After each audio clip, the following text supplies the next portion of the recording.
मित्रांनो, या महिन्यामध्ये एमपीएससीच्या भरपूर जागा सुटलेत. एमपीएससीच्या प्रत्येक विभागामध्ये वेगवेगळ्या जागा सुटलेल्या. आता अजून एक भरती एमपीएससी मध्ये सुटलेल्या आहे. जर तुमचं एमबीबीएस पदवी असेल तर तुमच्यासाठी ही वैद्यकीय अधिकारी पदाची भरती चालू झालेली आहे एमपीएससी मध्ये.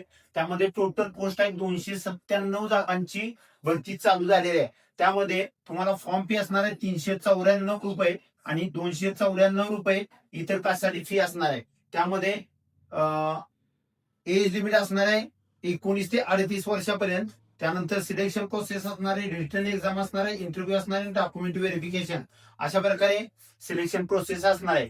आणि त्यामध्ये स्टार्ट डेट असणार आहे 20 मार्चला फॉर्म चालू झाले आणि 9 एप्रिल पर्यंत तुम्ही ऑनलाईन अर्ज भरू शकता. एक्झामची डेट अजून आलेली नाही, पुढे कळवण्यात येईल. आणि तुम्हाला क्वालिफिकेशन पाहिजे असेल, पेमेंट स्केल, एक्झाम, सिलेबस आणि डॉक्युमेंट या सर्वांची माहिती तुम्हाला आमच्या नवीन नोकरी.com या वेबसाईटवर मिळेल. ती वेबसाईट अशा प्रकारे दिसते. सर्व डिटेल्स माहिती, सुटसुटीत चांगल्या प्रकारची माहिती तुम्हाला मिळेल. आणि अशा प्रकारच्या माहितीसाठी फॉलो, लाईक आणि शेअर करायला विसरू नका. धन्यवाद.